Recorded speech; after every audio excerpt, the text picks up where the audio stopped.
Thank you, Dr. Gerhard and Jill, for giving me this chance to renew old acquaintances. And I thank you for letting me get my feet here on the ground.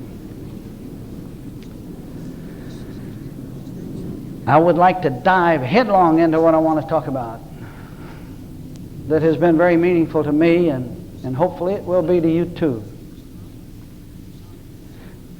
There is an old saying that the truth can't be put into words, that the truth is infinitely more than words, it can't be limited to words. I've heard that all my life.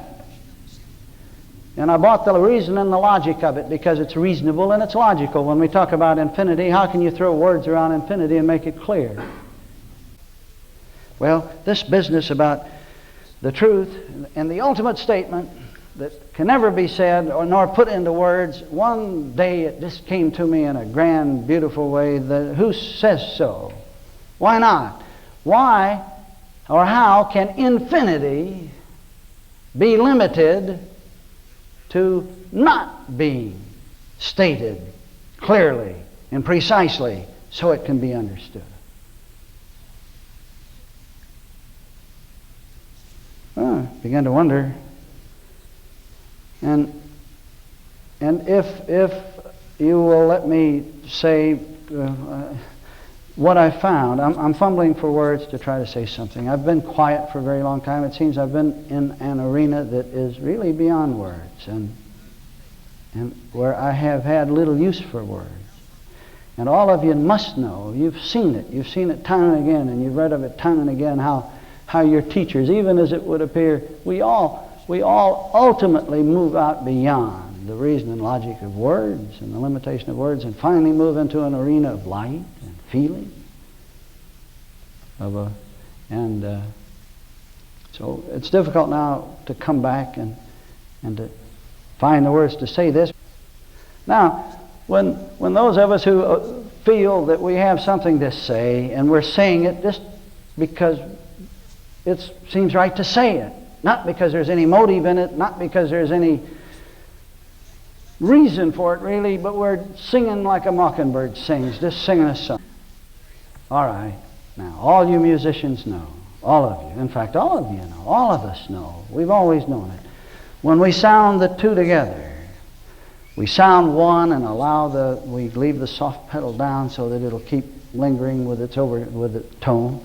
Then we sound the other while this one is still sounding. What happens? What happens? We get a third tone. We get an overtone. An overtone that was not struck. Oh, we say, yes, it was struck too. You hit this note and that note, but that other is still another tone. There's actually a note somewhere on the piano that could hit that would almost be the overtone, but you can strike one chord and then another chord, and lo and behold, there is an overtone, which is a third chord never struck. Now, I found that I can do something. We all do it, and we've all been doing it, and all the writers of the world have done it, but I'm not so sure how many have done it consciously or have grown fully aware of what's going on. But I've found that over the years, for 25 years, that people have been coming to me and talking to me. And since the only thing I can tell about with honesty is my own story, that is what this has done, I can tell about that with honesty. I can tell about it, and I can prove whatever I tell about it by events or whatever, but that's the only story I can tell. But what I've learned that over the years is people come and I would tell a story about something that had been meaningful in self-discovery, meaningful in my affairs, enlightening.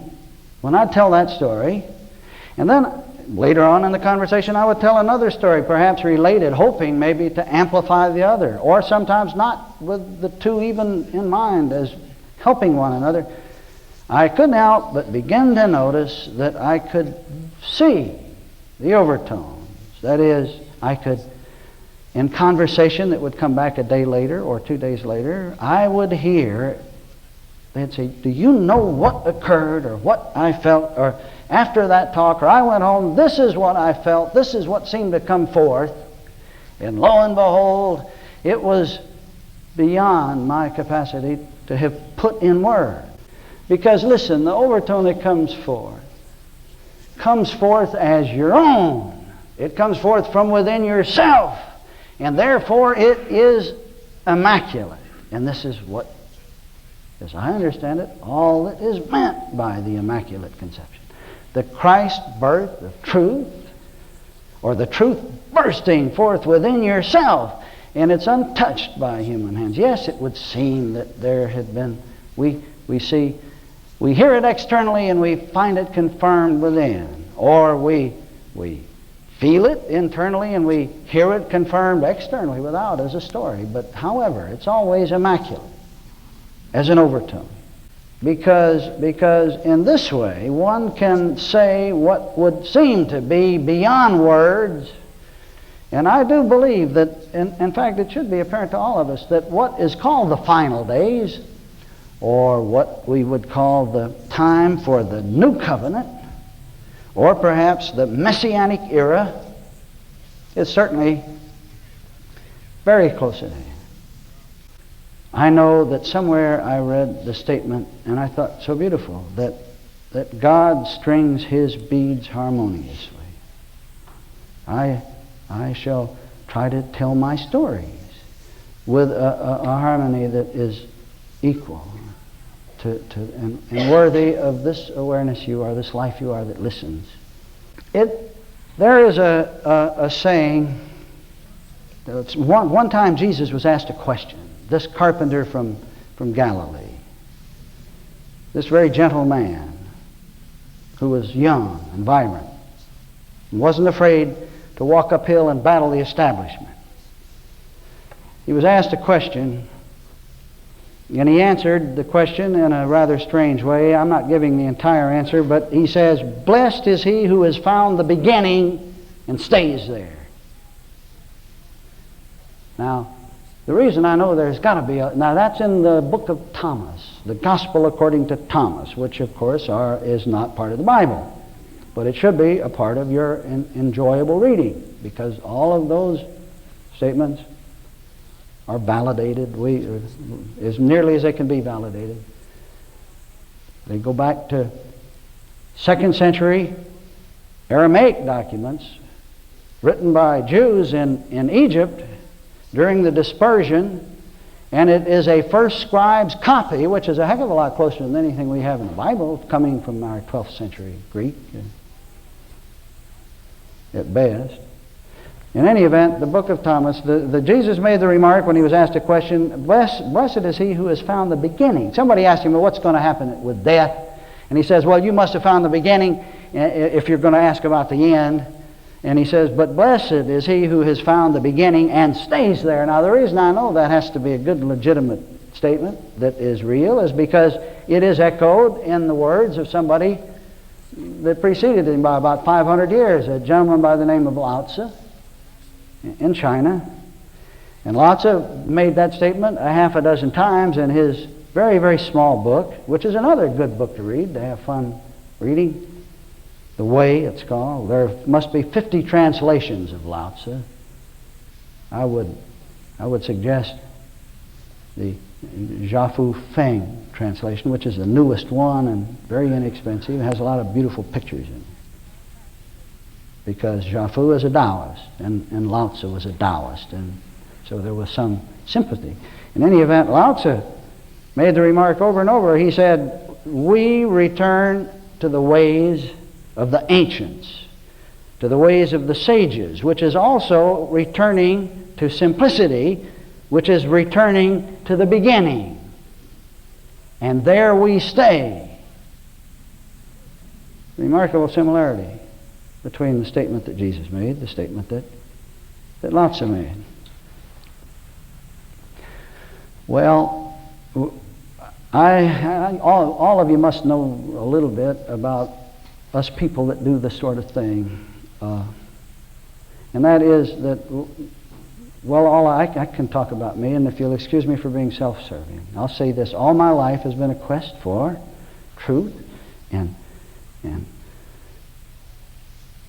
so I feel that all that has transpired in my experience has brought me to this very minute, and that this minute is it. And if all of you would stop and think just a moment that all the things that have transpired in your own affairs, to include perhaps bankruptcy or the loss of somebody very close, very near, very dear, and all of the things that the world labels horrible, has brought you to this moment, right now, and there's nothing wrong with this moment, right now. And so, what a grand way to understand how guiltless we are, and how guiltless all those in the past that would have seemed to have rendered a disservice one way or another for bringing us to this moment right here, right now. Understanding and being this minute now. Well, Lao Tzu talking about returning to the beginning, and Jesus, the same thing, blessed is he who returns to the beginning. He made many parallel remarks too, if you remember. He said, perfection is even now spread all over the face of the earth, but men perceive it not. All right, but returning to the beginning. Well, the beginning for all of us is always now, isn't it? Now.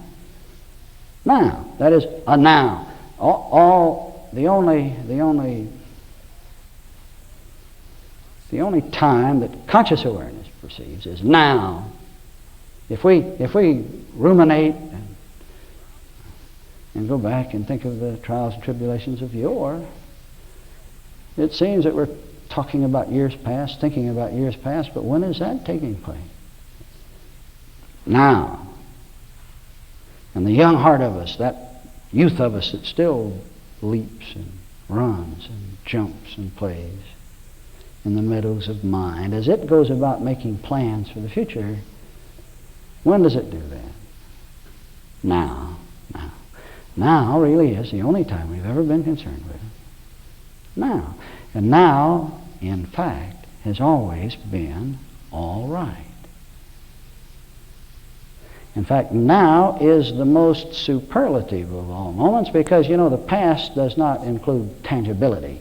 It includes the memory, it includes the picture, it includes, some could say the artifact. I got a 5,000-year-old arrow. I got one here in my pocket, come to think of arrow, broken arrow.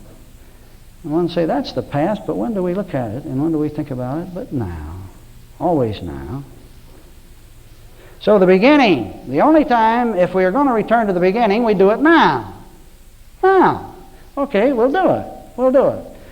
Now,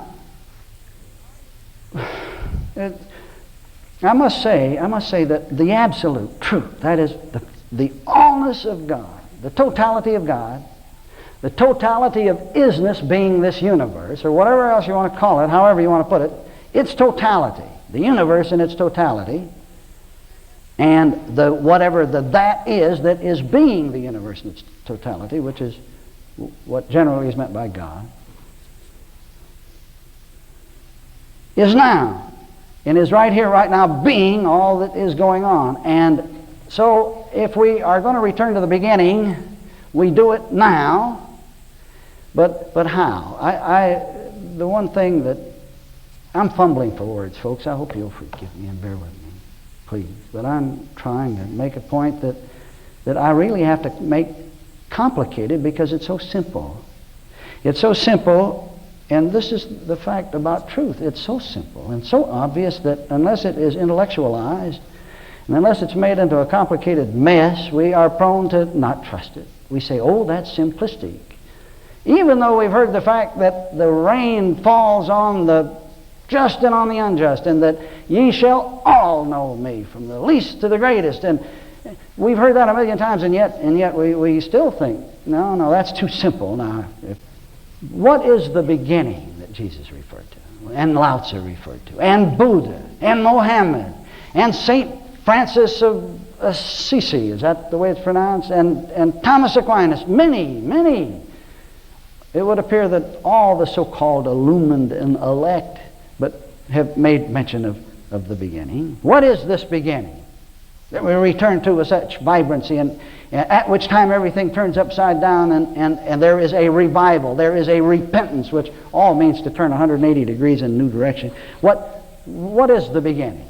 Well, it's so simple.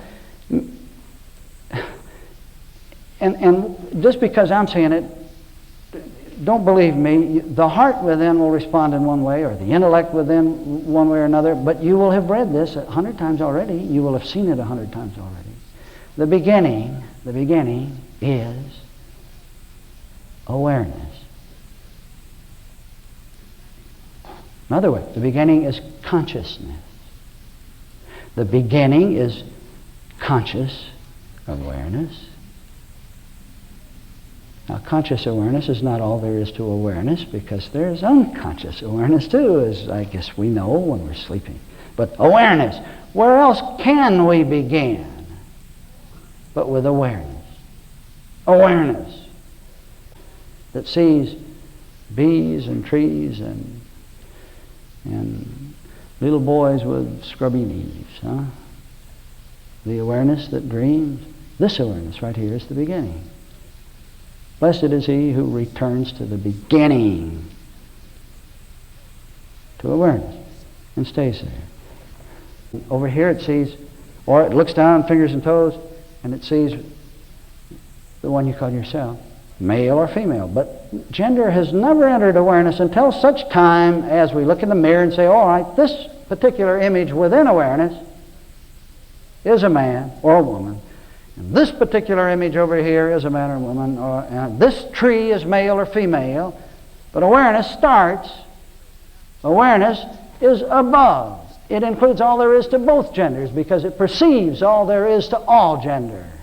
So all the problems connected with gender, for those that are about the business of healing or about the business of working on problems or feel that there's something to correct in a personal experience, everything connected with gender, it can be handled with the knowledge that awareness is more than what the images it includes within itself. That is, well, perhaps I'm getting ahead of myself. Let's just go back to awareness in the morning. By the way, Moses, wrote of awareness first that included both male and female. He said, and God created male and female, created he them, and behold, they were very good. And then some kind of a mist of misunderstanding went up that covered the whole face of the ground. And then comes along another man, another one, Adam. Well, in the morning, we can awaken, and it is awareness that appears to move from subliminal awareness to conscious awareness. And this is where we began. Now, all my life, the only message I've had, it seems a message given to me to repeat over and over. And I can't tell you what wonders I've seen it appear to do in human experiences, in personal experiences, within the arena of tangibility. The message is simply that identity, this identity, is awareness. Awareness. Yeah. And it includes oak trees and acorns. Awareness. We awaken in the morning and awareness is aware. All right. I've been a metaphysician for most of my life. I've had a lot of training in Eastern disciplines too, because I went to China and had a Taoist for an interpreter for 3.5 years during World War II, and a renowned Taoist. So I've had all that good fortune. I studied with a teacher in India too, and so I know that all disciplines, East and West, are in absolute agreement with everything I've said up to this point. All of them, bar none.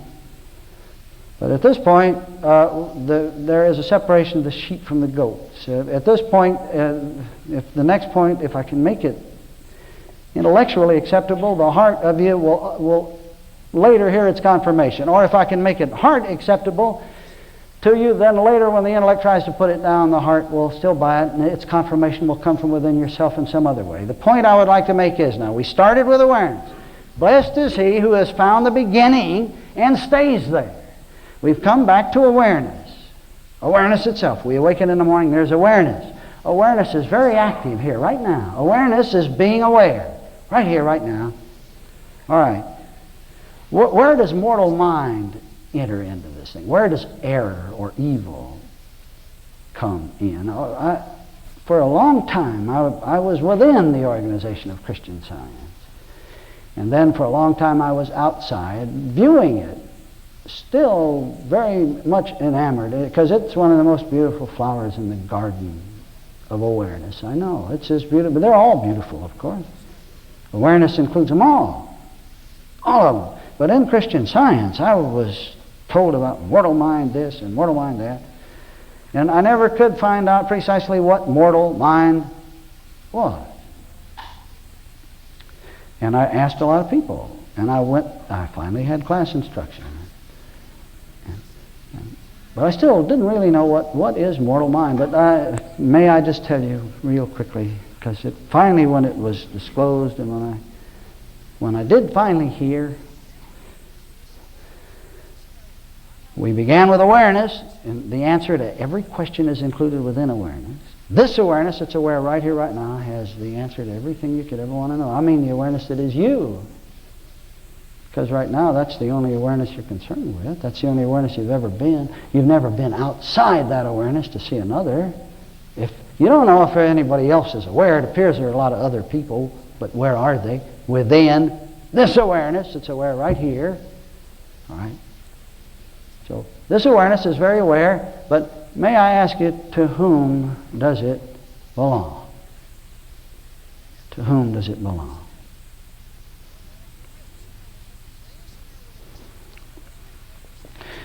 Throughout all of the, particularly in the West, the conventional religions of the West and the holy books here in the West have implied that there is an ineffable presence called God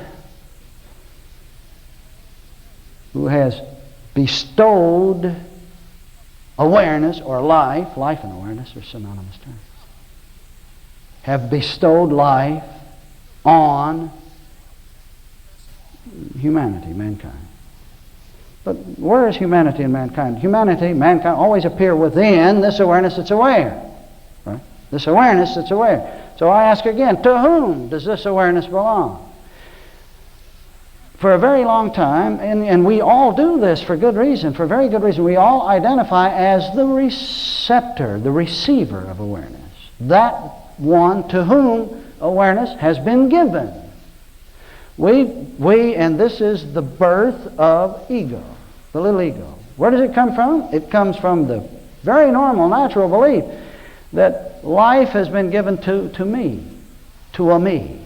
Me, named Billy, me born at a certain time, at a certain place, certain hour, and me who does this and that and the other thing. A me. Who is this me? Who owns awareness? To whom awareness belongs? Very interesting that a couple of 3 years ago there was a meeting just to point out how closely now the other sciences, in fact the other sciences are ripping away and ahead of the religious sciences, and if we don't get on the ball and move out, well, we're going to have physicists. We've already got particle physicists saying and understanding what they're saying with a language to back it up. What we are still arguing about and fussing about. Is there matter? Is there no matter at all? What do you mean there's no matter? And is matter within consciousness? And does consciousness really influence that? Well, the particle physicist answers that now clearly and precisely and has a half a dozen books. Very good one, the Tao of Physics, if any of you want to read a recent one, who points out how particle physicists are saying the same thing now that Lao Tzu said, Buddha said, many others, a couple of 3,000 years ago. Talking about the ego and where it comes from, yes. Well, we have all been taught through our religious sciences that are the receptors of life, that we have been given life, and that life can be taken away from us. And therefore the we who has been given life is to take care of it, cherish it, and so forth. Well, here is this big meeting recently of the three primary groups of psychiatrists, and I don't remember where the meeting was, but it was an international gathering, and Dr. Lang, I believe, the Englishman from the newest branch and the all-inclusive branch of psychiatry, was the keynote speaker, and his pronouncement was, and if I'm paraphrasing very liberally and reducing a very articulate and beautiful talk to a couple of three sentences here, but in effect he said, "Gentlemen, we have been all these years studying about getting to the root of the ego's problem, the cause of the ego's problem, and then pointing out what to do that the ego might be healed. And gentlemen, all of my research indicates that there ain't no such thing as an ego." Excuse me for putting Alabamese in there. Rachel, where you is? Keep me straight. He said there's no such thing as an ego. Well, of course, Buddhism has been saying that for a long time. Taoism has been saying that for a long time. Christianity, really, the basis of Christianity says, put off the old man and put on the new, at which time all things will become new and different. So for me, I found out, and I have lived this for myself, and I'm not a polished anything, trying to make anybody believe anything. I'm not trying to sell a bill of goods. I've got no following. I'm not trying to sell books. I'm supported by no church. I don't care whether anybody believes any part of this or not. It just came to me to say that. But I found out that the day I said, who is this me, who says my life, my awareness, my opinion, who is this me? And the day I questioned that one and said, all right, I'll not be that one anymore. I'll just be awareness, which is what I've been all the while, really. In the role I had been playing as a me who says this is my awareness was sort of like a fiction, like a superimposed actor that was doing things on the basis of this is my awareness and therefore I must protect it and do something with it. But from the day I dismissed the idea of a me to whom awareness has been given and just said all that this is, all that I am certain of is that awareness is. That's all I'm certain of. It can be disproven that the people I see within awareness, there are all kinds of philosophical arguments that would say that no, there's no such thing as a people there within awareness. We can explain it away. Or there's no such thing as a tree. It could be a dream or an illusion or something else. But awareness is, and we all know that awareness is, and it seems to be the beginning. Does anybody know of any other beginning? Descartes made some statement, I think, therefore I am. But thinking is not. He was knocked lopsided after a few years. He made a big splash, but all you philosophy people know, those of you who studied it know that that's not the beginning. Thinking is not the beginning. Thinking is the function of awareness, or it is one of the activities of awareness, but awareness is about the business of perceiving. Awareness is about the business of being aware. This awareness right here, right now, is listening and is entertaining thoughts, seeing sights, feeling feelings, but it is awareness. All of those sights, sounds, feelings are within one awareness, the only one you've ever been. And if you're struggling with what ego is, it is the belief. It's just the belief that there is a me that is real, who says this is my awareness. Oh yes, there is one who says this is my awareness. A lot of folks say this is my awareness, this is my life. In fact, we have to use those terms when we talk, or we wouldn't be understood. But it doesn't keep one from determining and living the fact that awareness is who and what identity is. Well, from the time I did that, I can't tell you what began to take place in my affairs. Suddenly, from nowhere, I had written nothing. I had published nothing. I was unknown. I was a soldier in the army, but people came from everywhere. I don't mean in great throngs. One day a gentleman arrived, a rabbi from Berlin. He had lived he was a rabbi of the only temple in Berlin during World War II, and he came. He said, "I have heard about you, and I would like to study with you." Well, that's what I mean. Just one by one, people came from everywhere, like sweet Jill back there, and like Robin back there. Robin with the bright face and the bright eyes. Sweet Robin, young lady who has been up and down the coast all over listening to these words for 10 years, from this little bitty girl now to young lady. And sweet Hildy, who's been to Mount Brook a lot of times. I don't know for what brought people on, but from the day I did let go, you see, you can't get rid of ego. I found this out to put off the old man, if that's what you want to call it. I found I couldn't put it off, but I found suddenly that I understood what it was.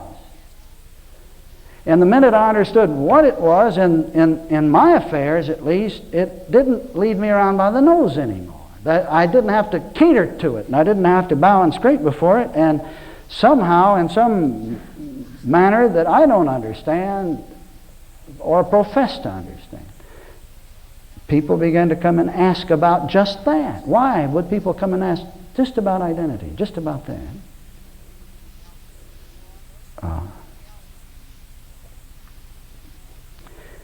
I found out also that this role that we had played as an ego, as the grand possessor of life, was sort of like a sleeping part of... in essence, if you're playing the role of Macbeth and you're really into the part, and a lot of you folks here are actors in this part of the world and know theater very well, and if you're playing a role on a stage and you're playing it with all your heart, why then what to the, you would call the real world, that is out there where your home is and your family and where business and everything is, if you call that the real world, well, it's sort of in the background and it's sloughed off, and it would seem like you're working very hard, and the play is like a dream going on. And you're really living it, and you're to the hilt in it as a dream. Well, I found out that the reason that I had played the game of ego, and that everyone appears to, and that it's for darn good reason, and for a very beautiful plan, it's a beautiful part of this bead stringing, that ego is the only way I could have ever known what egolessness was. Ego was the means by which I could understand egolessness. Had I never fought the battle of ego, I wouldn't know what egolessness was. Any more than if I had been a chicken in an incubator and had been there bathed in light and in the warmth of light, and let's say I'm a chick and I stay there for 1,000,000 years. I can theorize and expostulate about light until hell freezes over. I can whatever about light.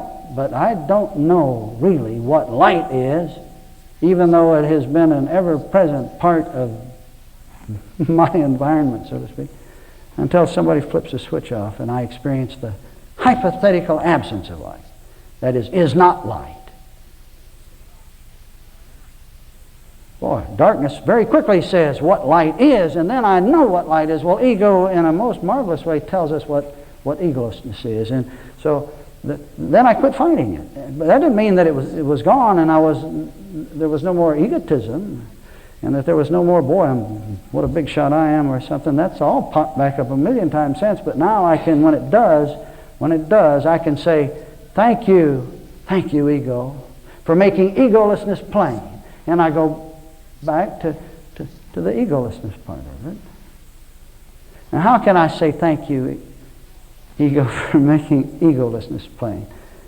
Because the two are one. And why are the two one? How are they the same thing? Because Well, if alphabet is being all there is to letters, and letters are the means by which alphabet is made plain, then letters and alphabet are all one alphabet. If notes are the means by which symphony is made plain, then symphony and notes are one symphony. And even if the notes are discord, say they're obverse, they're reversed. Yeah, law of reversal. What a complicated mess metaphysics is made of that. It's so simple and so ridiculously easy to understand when the heart lets go. And by the way, the heart takes over and lets go the very minute ego is understood for what it is, and we quit fighting it and just say, thank you, ego, for making egolessness plain. Well, if I can say as a chick in an incubator, thank you, darkness, for making light plain, well, light and darkness are one light. And a physicist will tell you that all darkness is a hypothetical opposite of light. And that darkness, that is physical, absolute, real darkness, there's no such critter. And if we know that the negatives of mathematics are the means by which the positives are made plain, and here we have particle physics that relies on such a quantum principle. Bootstrapping, latest theories that absolutely necessitate antimatter, so to speak, in order to make matter plain, or matter making antimatter, spirit plain. And the two are a single one. They can't be separated one from the other. Yet one has the power and the authority. The power and the authority lies with symphony and not the note. Power and authority lies with a very perfect alphabet that's immutable and not with a misspelled word or a letter or a four-letter word or anything else, but they're the same. A tree and its shadow are a singleness too. But the power and the authority and the life lie in the tree. And the shadow for a very long time is the means by which the tree is made plain. This shadow world, the shadow, the dreams of grand possessors of life, custodians of awareness, that dream